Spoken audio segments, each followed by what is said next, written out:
this might be the craziest game idea I've ever had. What I mean by that is that it's actually, I don't know how achievable it is. I've only had an idea for this little bit. I've seen some attempts at it. Anyways, what am I talking about? What is this game project that feels so insane? Towards the end of it last year, I think, I was watching CGP. So I watched CGP Grey. I'm sure a lot of you guys already are familiar with that channel. You know, they have a lot of interesting factoids and experiments and whatnot. And they released a video that particularly piqued my interest and got me thinking. So the video was titled, "Can You Win This 1 in a Million Game?" And the concept is pretty simple. Basically, you play rock, paper, scissors game with the video, which is pre-recorded, so it's already determined, but it doesn't matter. And as a viewer, you throw either rock, paper, or scissors. And if you win, you click win at the end credit. And if you lose, you click lose, and then it'll take you to a different video. But what's interesting is that it doesn't end there. It is a choose your adventure, because there is actually, spoiler alert, multiple videos. Even if you lose, CGP Grey reveals that, okay, this is not the only chance, but if I reveal that, you might have not been honest with yourself, so I had to hide that information, blah blah blah, giving you a second shot at a 1 in a million run. In fact, you always had a second chance, but I just couldn't tell you at the start, because knowing in advance that you would have a second chance at a 1 in a million chance changes the chances. Like, there are different videos for each of these scenarios. There is a layer of videos, so you have this branching video adventure, essentially, with the concept of rock, paper, scissors. And this is very interesting because I've worked on a game called Starfinder. You know, IP is owned by Paizo Games, and it is a tabletop RPG game, and I created with my team back when I was working in Amazon Games to create a kind of like a choose your adventure style. And we had to boil it down to like 2-3 choices that the players can make in order to make an adventure. There were very interesting decisions to be made to present the choices so that the player still felt like they had full agencies. That is, there's an interest in making choice one way or another and feel they're involved in the making of decision, so that it kind of mimics the feeling of playing a tabletop RPG. And that was a very exciting and fun experiment. In tabletop RPG, there are dice rolling, right? And based on the dice roll, if you beat certain number that are set as a difficulty class, and this is common for a lot of the tabletop RPGs in general, like D&D, if you beat this difficulty class or the set number for, let's say, an athletic check, you can maybe jump over a cavern, or if you fail, you fall to your death or something like that. In doing that, we, obviously could roll it for the players and present the numbers that we rolled, but the feeling of tabletop RPG is that you roll the number yourself. So we made it so that you have a choice to roll your own dice and say the number that you've got. Now, this requires you to throw away the mindset of, as a game designer, what if the player cheats? And when focusing on the narrative game, especially an experience like Choose Your Adventure, we decided to go with the idea of fail or succeed. We want to progress the story in a meaningful way, as opposed to coming up with a typical game over screen where you have to redo the role or redo the scene. And that had a really good result for a good reason, right? Because people stopped thinking about what is the right choice to make, but start thinking about what is an interesting choice to make per their own experience. And that could be based on their personality, that could be based on their previous playthrough, whatever. The fact is that cheating doesn't matter. They just want to hear about interesting story, and we're enabling them to do it. Long story short, that experience plus CGP Grey's YouTube adventure came together to form an idea of, what if I make a kind of like a choose your adventure tabletop RPG experience on YouTube. Typically, when we're making branching stories, there are some shortcuts, right? You can make a branching story where it branches and then comes back together, branches and then comes back together, to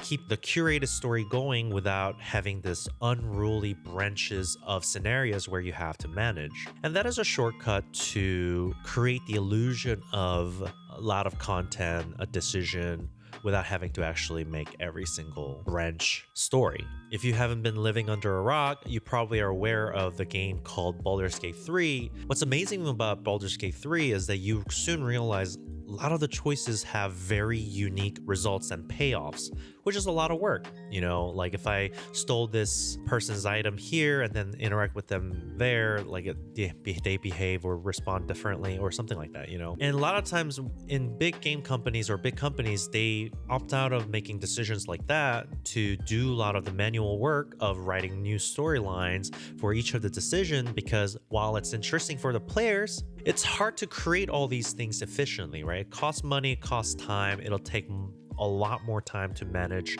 all these different branches.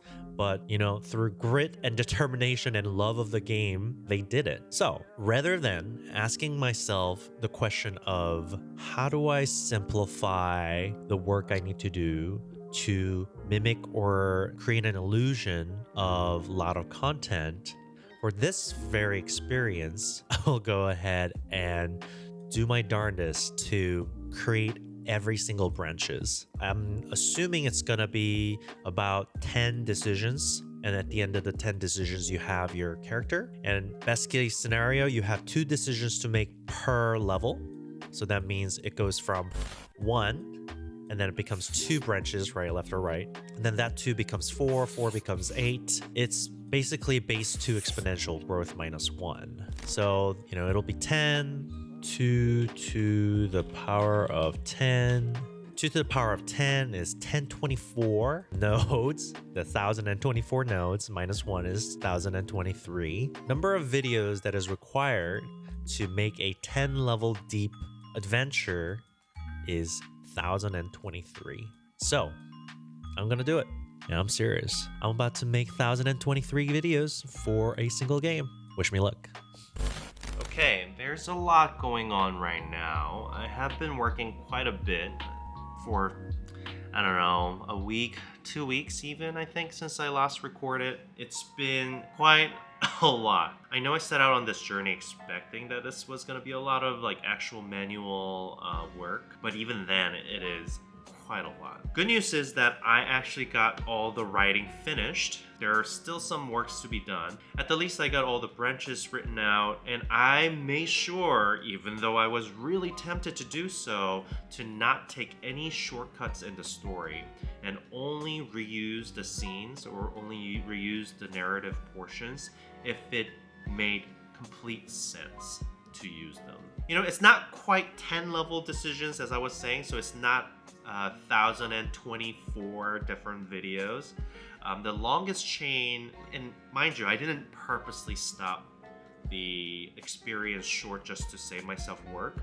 I made sure that after each decision that it'll naturally lead to a natural stopping point where it feels satisfying. There was something in mind. Specifically, I think I mentioned this earlier, I want the end of the game experience to be some sort of, here's your character based on how you played. You are blah blah blah name, the usual spiel of D&D or RPG games of a character name, character background, the personality, and then the whole traits of what you are excelling at or what you did, so that it shows and highlights the kind of decisions you made throughout the gameplay. And that will be impressive, especially as a YouTube video. Finally realize and see, oh my gosh, this video experience actually kept track of everything I did.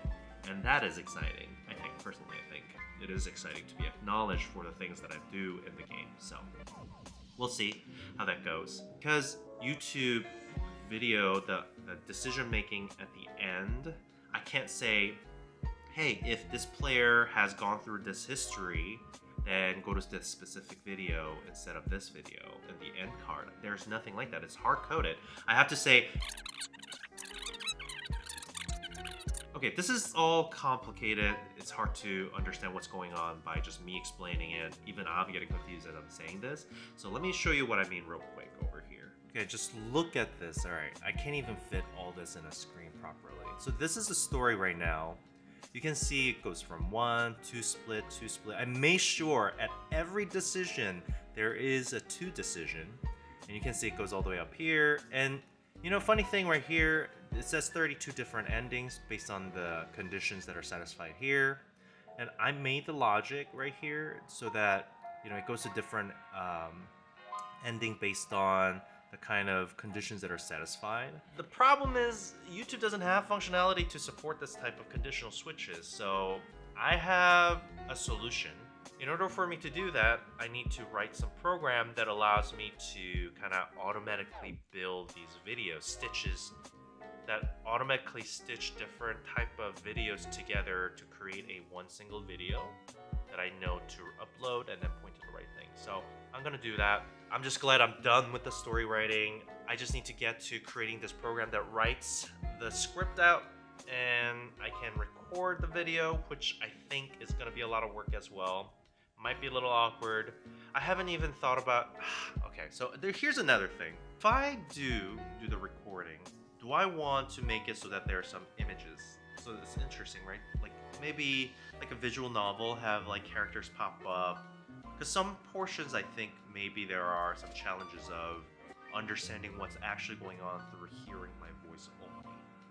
Of course, it's a YouTube video, so I'm also wondering if it is sufficient for me to just stand in front of the camera and explain the scene with sound effects going on, just as if I am a DM on a tabletop RPG game. Like, does it require some visual aid? Because that's gonna add a lot more work if I need to do that. You know, I'm not 100% sold on this. I would like to have visual aids, but I think for this experience, it might be okay to say, hey, I'm gonna publish this with a proof of concept where I'm pretending to be a DM, there's only sound effects, and there's a minimal visual aids. And if it does well and I'm interested in exploring more on this genre, then maybe I can get into like actually like hiring artists so that I don't have to worry about all the tedious work and just pump out some content. We'll see. We'll see how it goes. I mean, this definitely is, you know, some might say this is a stupid experiment because choose your own adventure type of game already exists. Only benefit I can actually think of besides it being interesting is the fact that YouTube as a platform is more widely used platform.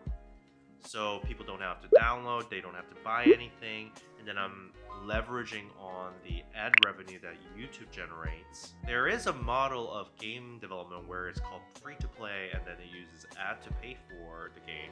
But it'll be a little different, right? Because it's utilizing and leveraging the kind of advertisement revenue that YouTube uses. So I don't have to worry about making people click or implementing it into my game. And then potentially, because it's YouTube video, it has wider reach in terms of ease of access and just general discoverability. So overall, it's a huge experiment, a lot of risk, I'm putting a lot of time on. So I'm a little iffy about this experiment, but yeah, we'll see how it goes. Yeah, wish me luck.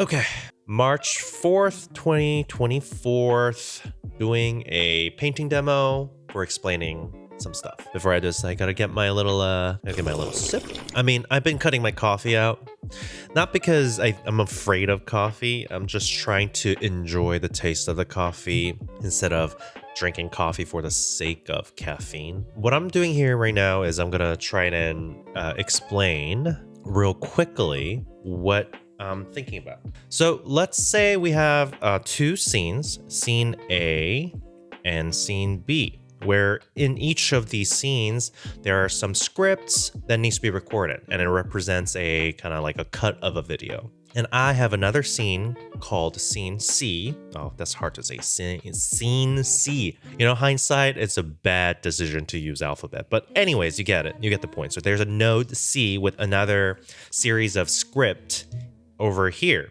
And reason I'm drawing this here is because let's say you have two different scenarios that users came from, and the player has experienced either A or B. And there is a common scene called C. There are two ways to approach this problem.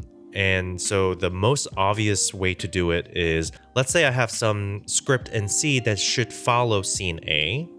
So I could just write a scene called AC, or I could split this into A and C so that I could reuse C in other cases, for example, for B. Now, the problem with this is that if I'm recording this as a single video that I'm gonna upload, right? At the end of the day, when I upload this video for an experience, I'm going to need to record scene AC and then scene BC.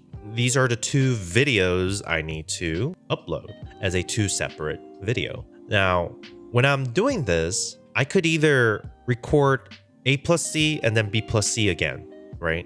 But that would be me doing the two separate recording, including C, the portion that C has, two separate takes. Instead of doing that, I could also manually merge scene A and C and B and C on the video editor myself. Simple enough, but what if I have some other cases, right? I mean, this works, and I can do this manually, and that's what I was originally planning to do, thinking that it wasn't going to be that much work. But it turns out, if you look at my actual script right now, and this is kind of relevant. So if you look at I'll show you my script right now. The difficult part is you have scenes like this right here, pretty long, and they are a destination for 1, 2, 3, 4, 5, 6, 7, 8 different scenarios. And so do I have to go and manually edit each of these videos, total of 8, in order to merge them and save them, render them, which takes a long time. So what I want to do here is, instead of having to manually do it, if I record video A, let's call this a video A, video B, video C, and these are all separate videos, and then I map it to scene A, right? I map it to scene A, map it to scene B, map it to scene C, scene D. Then by looking at the chart, I want to write a program where when the chart sees something like this, when I have script plan, the narrative nodes that looks like this, kind of like over here, then I want the program to automatically merge A plus D, B plus D, C plus D, and generate a video automatically. This is supposed to be YouTube error, not D. So this is what I want. I need to write a program that looks at this and see an associated video for each of these nodes, and then be able to concatenate. That's a big word. I mean, I know, I'm sure you know what that means. Be able to put together necessary videos together and generate into a single thing without me having to manually edit all of these videos together. Without going so deeply into technical on how I'm gonna do this, that is what I need to do first. But before I do that, I need to record all of the script first with face-to-face. I need to figure out if I'm gonna dress normally like this, or if I should put on a hood so I look like a DM, so that it's like the environment feels a little bit more game-like, so that it's not boring. Still haven't decided on the graphics yet, if I'm gonna actually do this only, or if I'm gonna have some sort of illustration. I have a feeling it might be interesting if I also create some sort of like game-like graphics, like a pixel art, top-down view of an RPG 2D game. That might be interesting too, and that'll be easier for me to kind of show different positions and interesting images without having to draw each individual scenes by hand. So there's something that I'm considering there. We'll see how that goes. All right, wish me luck. Well, I mean, by the time this goes out, it's already done, so I guess don't wish me luck.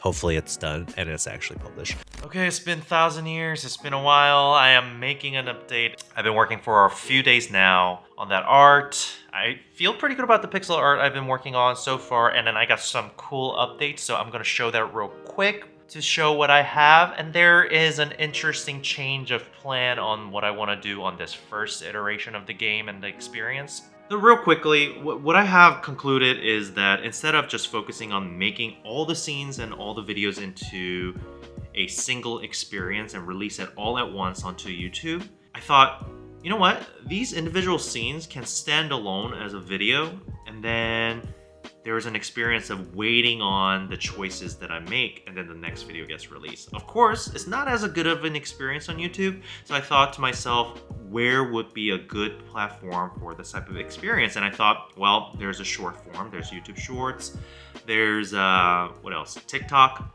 Twitter, even with the polling and stuff like that. So I thought, sure, I'll do these video releases one at a time, starting from the intro, and then do a little bit of like Twitter plays what is it? It's X now, X plays or Instagram plays or TikTok plays type of experience, where at the end of the video, any type of viewers, the audience can vote on which choice of the story I should move on with. Because that way I can work on the experience one scene at a time as I need to release them.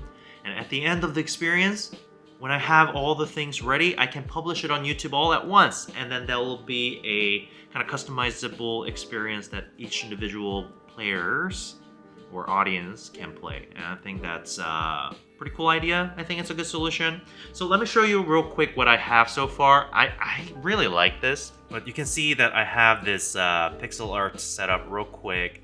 You can see a courtesy of not Cybertruck, but Yellow Truck. A bit of a kind of like a futuristic techno life here. You can control the scene. I have the sound recorded.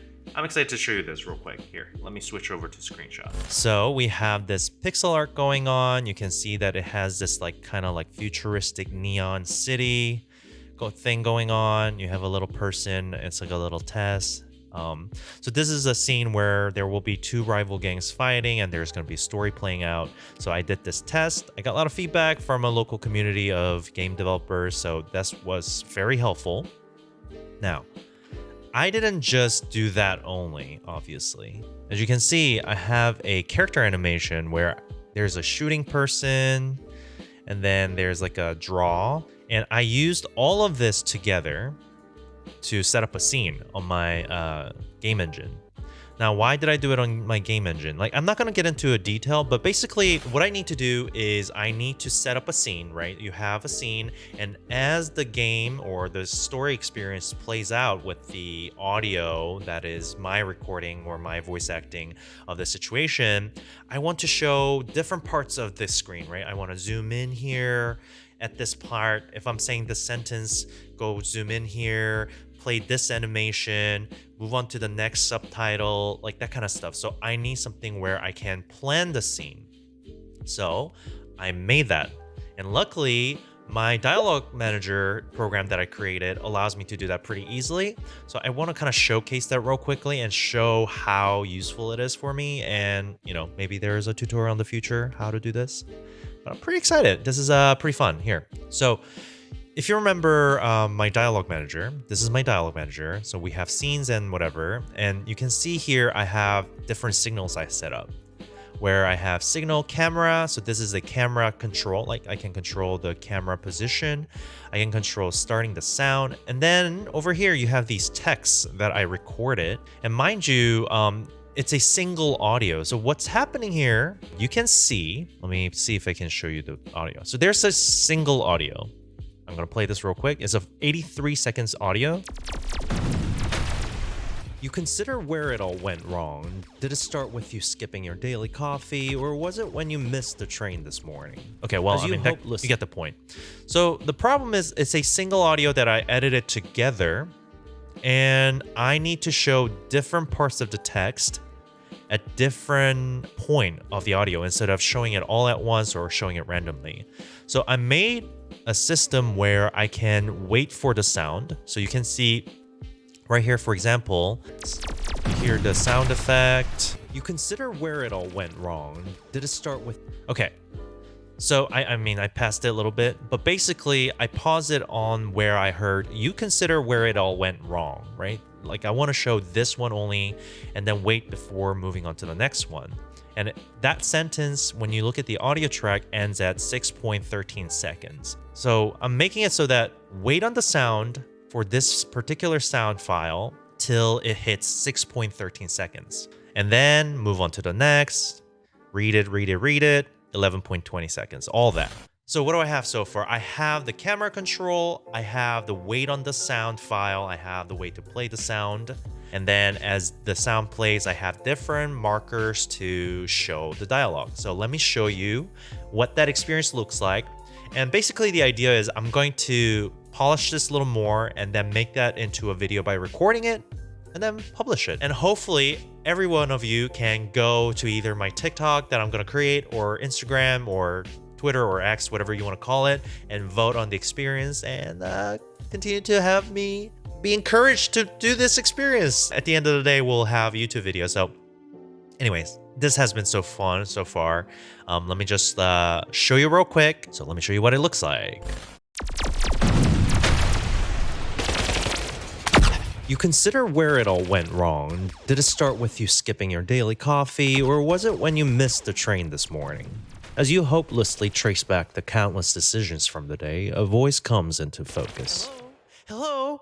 Hey, are you listening? You turn your head towards an angry face looking at you. Okay, that is enough. So that's a little taste of what that looks like so far. I made it a goal to help myself inch towards my final goal for making this Uber RPG game that I wanted to make at the end of, my game development career, I suppose, in some ways. So at least all the tools that I'm creating are helpful in that it will support making that game in some ways. So that's awesome. And also, something like this is also very useful for other developers that are watching my channel. So that is a plus as well. So I'm pretty excited. Yeah, let's see where it goes.